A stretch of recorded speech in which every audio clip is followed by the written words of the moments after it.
misalkan kita bilang kesuksesan suatu klub itu nggak terlalu memang sih semuanya dibuktikan di lapangan. Tapi sebenarnya ada 3 segitiga yang penting. Apa? CEO-nya, Cannavelli, kemudian Ricky Massara sebagai technical director, sama pelatihnya. Kalau 3-tiganya bisa bersinergi dengan baik, beli pemain yang benar, diterapkan dalam pelatih yang betul, di lapangannya itu mereka bisa berperan dan sesuai dengan apa yang maunya pelatih, dengan pemain yang tepat, tidak membebani klub dengan gaji-gaji yang luar biasa. Gua rasa kita bisa try. Dan kalau emang jago, harusnya Gatti nggak dibeli sama Allegri. Maksudnya Allegri kan ngeliat juga nih bahwa pemain gua nih lini belakangnya ada yang bapuk-bapuk juga, makanya gue mumpung gue minta Gatti, bisa nggak gue tukar sama yang pemain Spalletti di sini? Tapi memang di Gatti itu di era Spalletti kalau mau jujur kurang dapat partner nggak? Iya, benar. Karena emang Ya gimana dong? pada dasarnya kan kalau mau main 3 back, kita kan udah punya Kalulu, Bremer pasti sama Kelly. Kelly kan. Malah Kelly yang aman ya dibanding Gatti ya. Ini kan dia.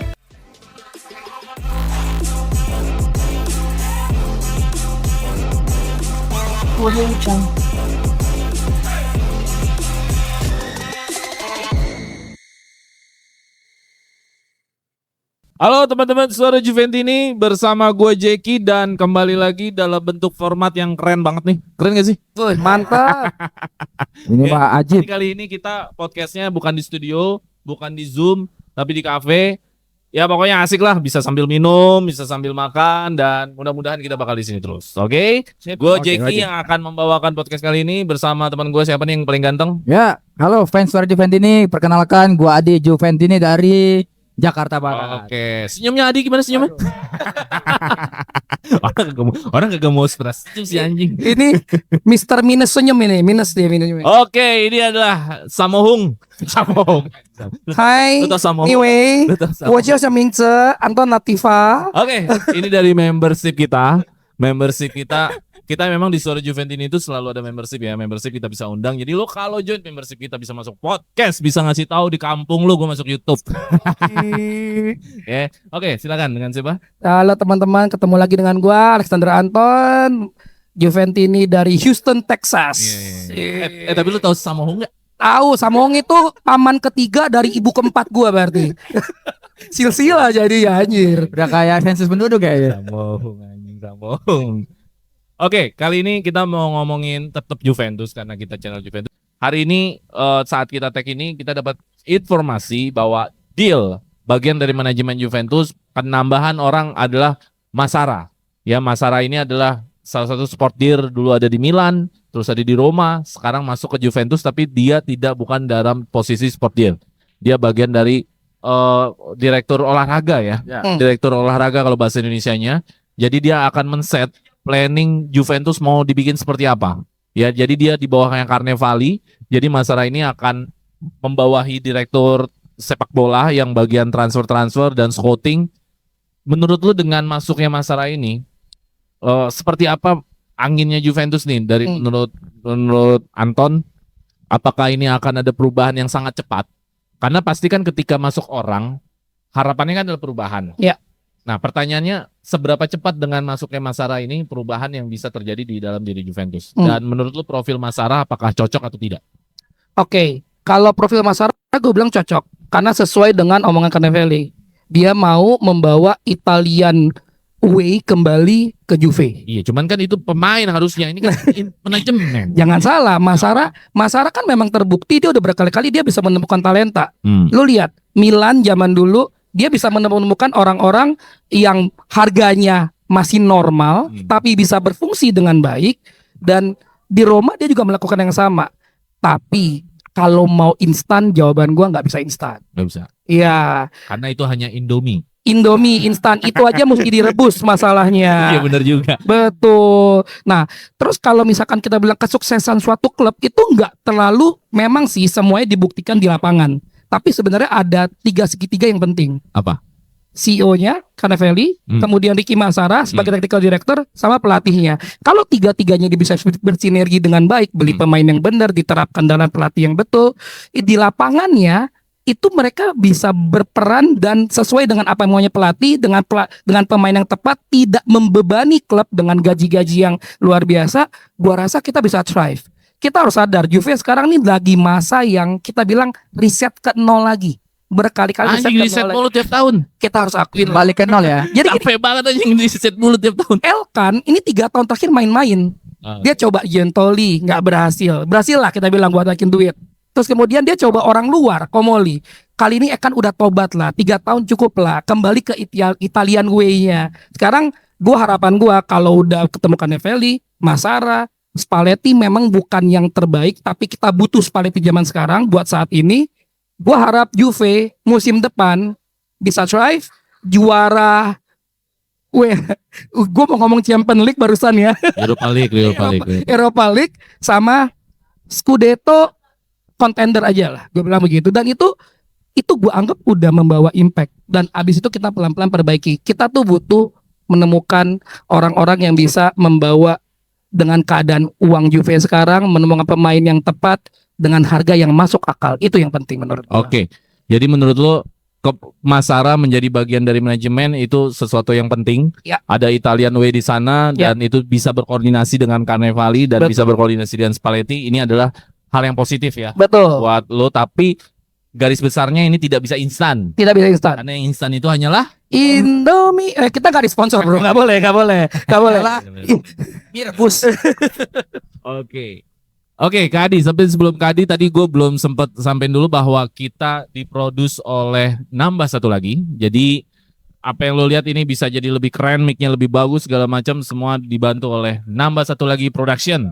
Jadi terima kasih sekali lagi. Ya, teman-teman kalau lihat Adi lebih glowing itu semua karena nambah satu production. Enggak, dia mah udah glowing. Oh, udah glowing ya. Harus cari yang nggak glowing.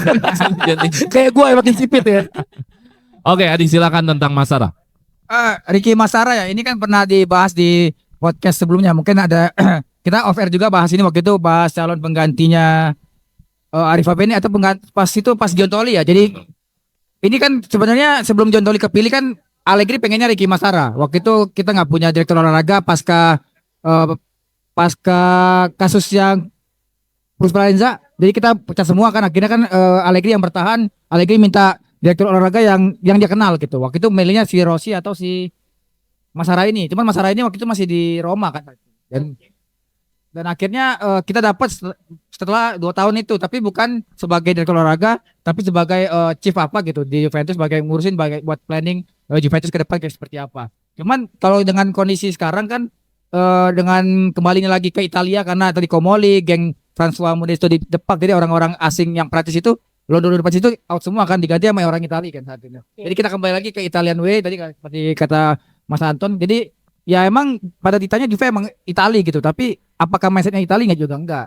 Lo boleh Italia tapi otaknya nggak Italia banget tuh. Jadi kalau harapan membeli pemain ya itu Massara mainnya asing semua yang dilihat tuh. Mainan. Theo- Casey juga kan? Theo Hernandez, Casey kan? Olivia Giroud, Ibra, Casey semua di itu dari dia. Enggak, Casey waktu di Milan dia juga kan? Kan dia juga. Iya. Jadi benar-benar asing semua. Maksudnya bukan pemain lokal Italia yang kita harapin jadi Juve Italia lagi, enggak, tetap dengan pemain asing tapi dengan budget Serie A gitu. Itu yang dicari saat itu. Theo Hernandez sih kan polanya yang buyback, tapi buyback yang gagal di Madrid. Kenapa? Karena pas di Milan bapuk. After buybacknya hilang baru gacor. Jadi Madridnya nggak bisa buyback lagi karena klausulnya udah habis. Jadi ya ini yang dipertahankan bagaimana Theo Hernandez kan jadi tulang punggung Milan itu. Jadi Maignan 13 juta euro jadi kiper Milan gitu. Statusnya juara Ligue 1 bersama Joe David. Itu bareng Joe David itu. Joe David juara Ligue 1 itu bareng si Maignan saat itu. Jadi emang ada beli pemain tapi dengan harga yang lebih murah. Artinya kejelian seorang dia sebagai sporting director. Tapi kan sekarang tidak di posisi itu. Ya harapannya dengan Carnevali terus juga ada Ottolini, Spalletti ya harapannya itu bisa bersinergi dengan baik. Biar nggak lagi terulang Cop Partu, DL Partu. Ya. Nggak, yang parah sih Openda sih gua. Nah, Openda Parah, Partu Openda. yang satu lagi yang obligasi itu bayar 10 besar itu Parah. Juve apa Udinese kalau pakai 10 besar itu ya Udinese. Ya. Ya. Kan PR-nya manajemen saat ini bagaimana terminate milik terus Artur Melo itu kan yang harus dibuang dulu Iya. karena udah bertahun-tahun lama di Juventus. Gue kalau di sesi 1 tadi gue udah ngomongin Artur Melo masuk majalah Hidayah. Nah, Pemain tidak diterima di kampungnya. Goblok. Itu Di kampung. udah paling Dia udah main di kampungnya. Tapi kampungnya nggak nerima dia, aneh loh.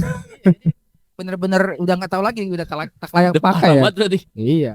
Jadi ya harapannya memang dengan apa Massara masuk ini artinya melengkapi lah manajemen Juventus yang kurang-kurang dari musim-musim sebelumnya gitu. Dan Oke. ini harapannya Juve jadi lebih baik. Ya at least juara UEL lah kalau itu ya. Oke. Jadi kita dengan anthem wow wow wow itu happy jadi. Anjing. Wow, wow, wow. Iya. Wow, Prabowo. Ay, bahaya dong waduh. Oke, jadi kalau Adis bener bahwa Italian Way itu belum tentu juga ke pemainnya. Bisa Ya. jadi pemainnya emang masalah selama ini pemainnya asing-asing semua sih. Buat gue sih mau asing-asing apa sih? Buat gue nggak masalah. Ya, nggak masalah. Karena apa yang penting sekarang Juventus bisa step up lagi gitu loh. Masuk ke Iya. 4 besar, bisa compete lagi untuk Scudetto dan bisa lagi juara Europa League. Jadi gue nggak terlalu untuk saat-saat ini perlukah Italia. Udahlah siapa aja lah, siapa yang bisa ngebangun Juventus lah, udah intinya gitu sih kalau gue. Oke, kita ke materi selanjutnya. Materi selanjutnya adalah mengenai pertukaran pelajar, pertukaran pemain.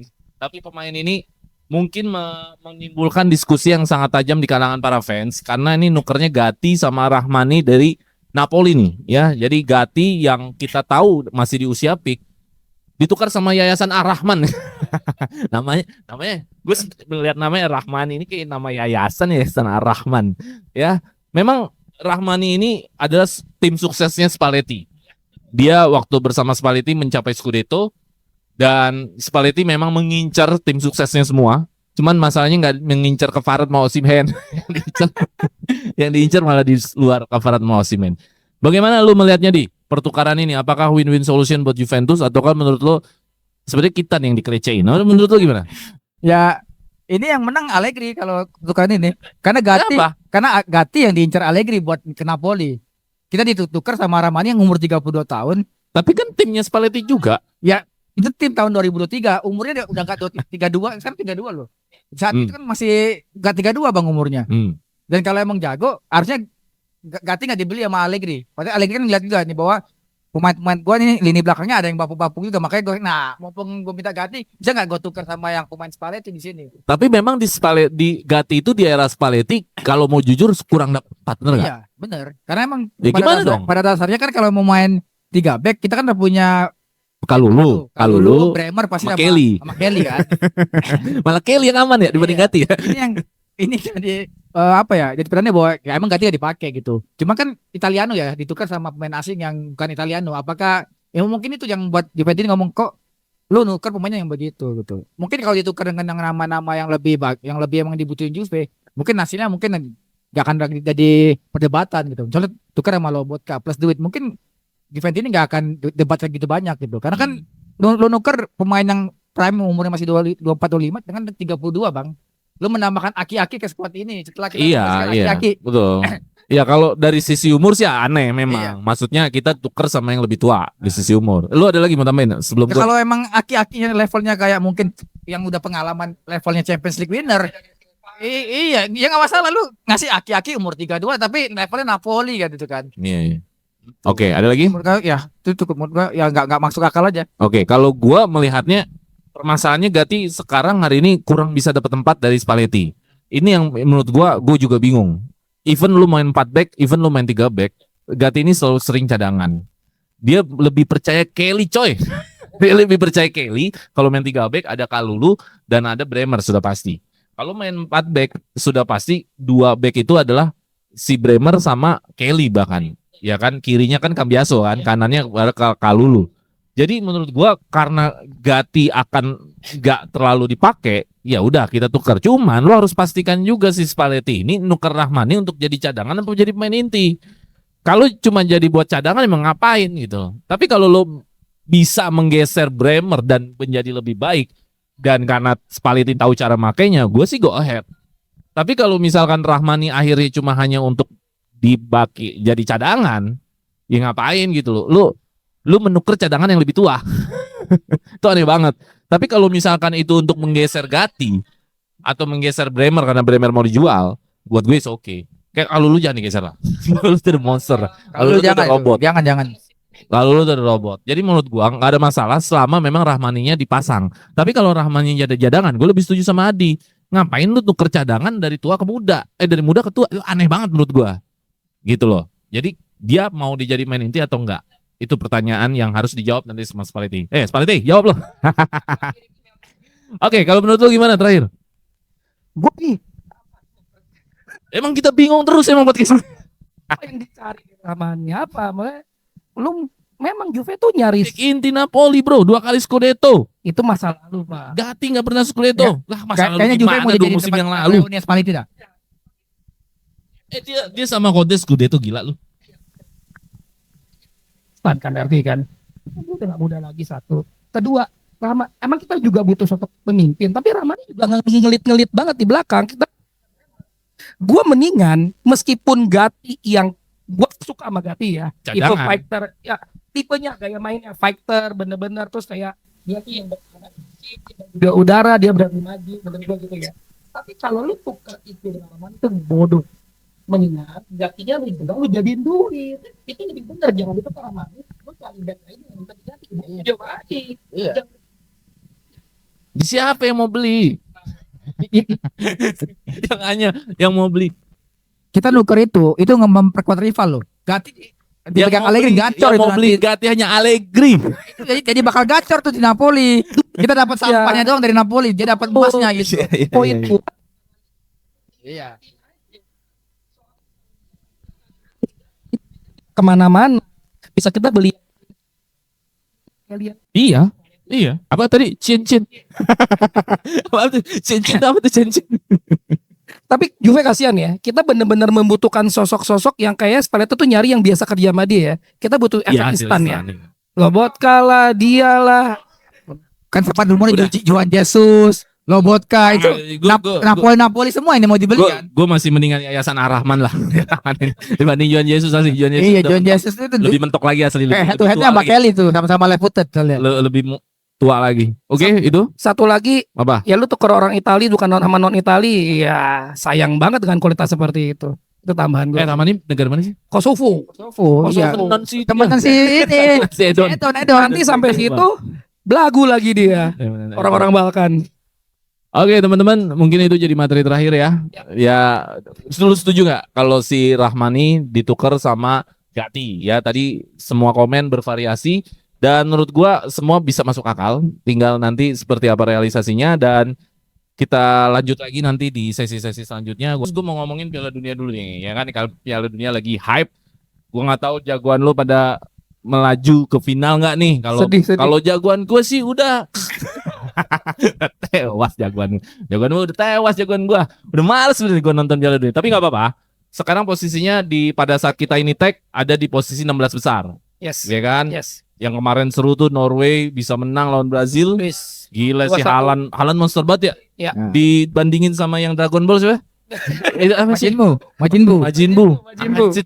Horor banget asli Haaland terus ada Meksiko Inggris gue nonton Meksiko Inggris itu seru banget Itu seru. asli seru banget. Terus yang pertandingan seru lainnya ada Prancis Paraguay.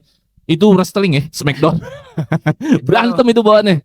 Tapi tidak ada kartu kuning. Iya. Terus ada pertandingan apa yang udah berjalan lagi di Belgia. Belgia, Amerika. Argentina Cape Verde dong. Argentina Cape Verde. Itu. Pozinho. Wih. Sampai ada quotes-nya gini, kalau lo mau kalahlah seperti Cape Verde.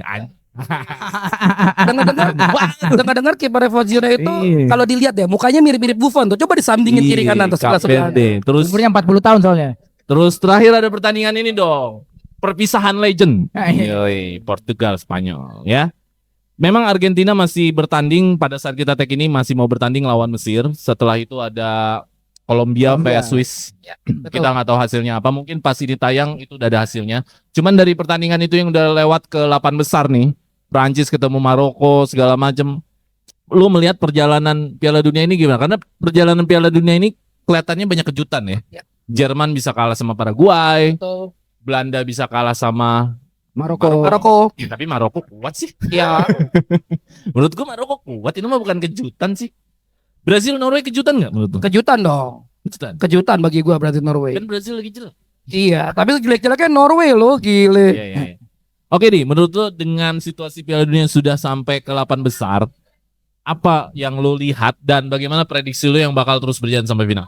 Dari pertandingan apa yang udah lewatin deh di luar Argentina sama Ya sebenarnya kalau lihat Piala Dunia 2026 ya, Piala Dunia yang ekspektasinya tuh pasti gede banget ke beberapa tim yang punya nama besar kayak pemain-pemainnya gitu. Mungkin dari awal mulai Piala Dunia mungkin orang udah bikin prediksi bahwa top 4-nya ya Prancis Portugal atau mungkin Argentina atau sama dengan Brazil kali atau mungkin Inggris gitu. Jerman. Iya, dan Jerman dan semuanya yang masih lanjut sampai saat ini ya mungkin tinggal Prancis dan Argentina yang belum main kan di babak 16 besar. Jadi ekspektasi Udah bahwa dong. kalau Prancis kan udah nyiapin untuk main di 8 besar. Jadi kalau ngelihat Prancis ini kan udah extraordinary pemainnya. Squadnya memang bintang semua dan ini kan finalis 2022 gitu. Dan Argentina ya sebagai juara bertahan pasti jadi unggulan utama gitu kan. Dan yang kita nggak expect tuh bagaimana Norwegia yang di kualifikasi bisa nyingkirin Italia gitu ya. Tim yang kita pengen tonton ada di piala ini ternyata nggak ada gitu.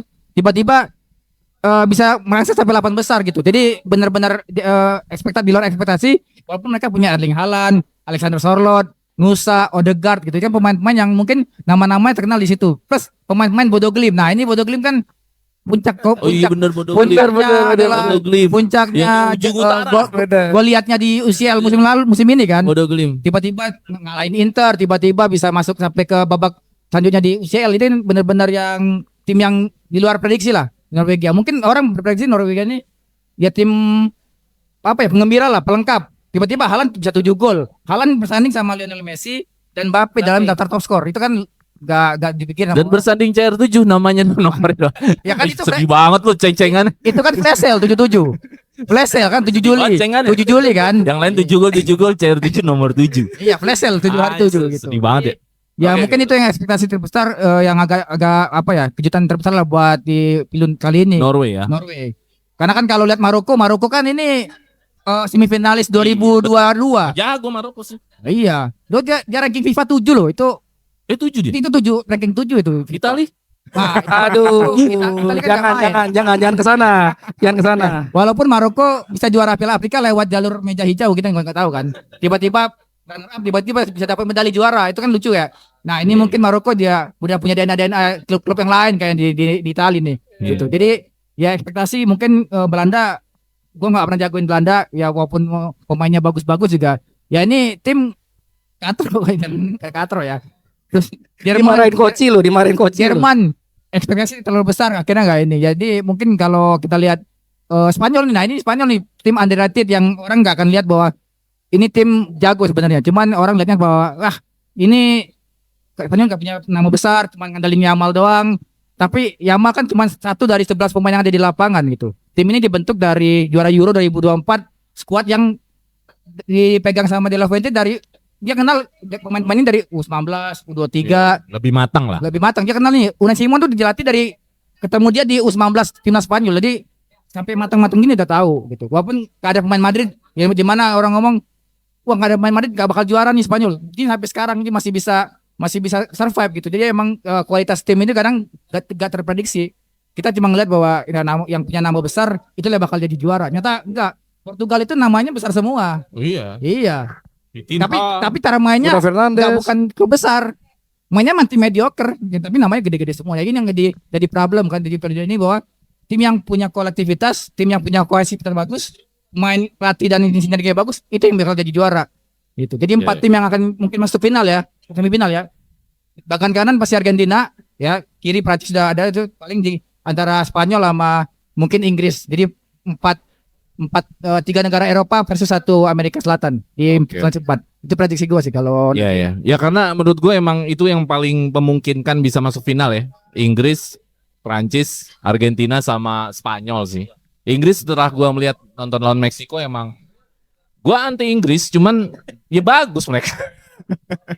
Gue harus objektif kan bahwa walaupun gue anti Inggris tapi mereka mainnya bagus. Terutama Bellingham sama Kane. Lah menurut lu gimana nih mengenai Piala Dunia kali ini? Menurut lu apakah perjalanan bisa sampai ke final siapa aja nih?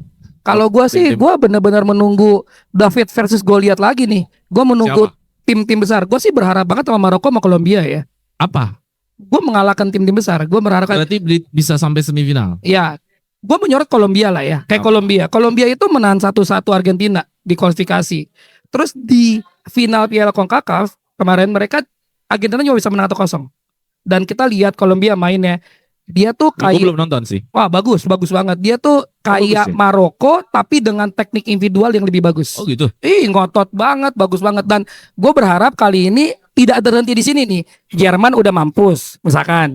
Belanda udah mampus, ya kan? Norway udah ngalahin Brazil. Gue tuh mau ada David versus Goliath lagi, dan gue mau kali ini Argen kalah sama Kolombia. Ya kalau dua-duanya lolos. Kalau dua-dua Lolos. Kan ini masih bertanding nih. kayaknya sih. Iya, ketemu Mesir, lolos lah ya. Kolombia ketemu Swiss. Lewat lah itu. Ini gue tunggu. Yang agak berat sebenarnya. Ya. Tapi kok masih jalan perjalanan? Norwegia. Nah, kita tunggu nih Norwegia nih. Tadi Bang Adi udah ngomong, memang kadang-kadang sebenarnya kalau gitu kan.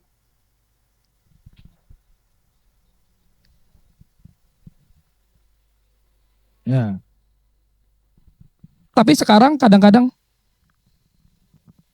tapi kadang-kadang kita mesti lihat juga Norwegia punya sisi lain. Norwegia tuh bawa koki sendiri, bro. Iya. Dia nggak mau makan junk foodnya Amerika. Iya. Dia bawa 60.000 jeruk dari sana. Ya, bagus lah daripada seblak ya. Nah kalau orang Indonesia baunya tahu tempe nanti ke sana kan gitu kan. Enggak mau ikan asin dia. Ikan asin telur asam kan. Indonesia kan punya seblak. Sama Indomie lu. Jangan lupa Indomie. Iya, Indomie itu aja. Nah, Nah, negaranya bagus. Nah, gue lihat tuh Norwegia tuh punya sisi entertainnya yang bisa dibahas juga. Lihat yang pada saat dia menang kemarin, Erling Haaland mukul gendang, dia ngeru. Haaland. Iya. Kan, row itu loh. Yang ngeru itu. Backsoundnya Haaland. Nah, itu. Jadi gua masih berharap ada David versus Goliath, tapi yang gua rasa terjadi David versus Goliath itu nanti di Kolombia Argentina. Feeling gue begitu. Tapi FIFA nggak mau Kolombia masuk final atau Norway kagak ada yang nonton bro. Salah dikeditin. Nanti sama orang Kolombia dikirimin sabu 2 kilo. Kagak ada yang mau nonton. FIFA tuh pasti pengennya Messi. Messi, Mbappe, Parto ya. Jangan Bang Jeki, lihat deh Amerika. Curang kan? Oh, iya. Kartu merah di itu nggak berkah, nggak bagus kayak gitu-gitu. Ben lu bicara berkah. Entar lagi dapat kayak ini.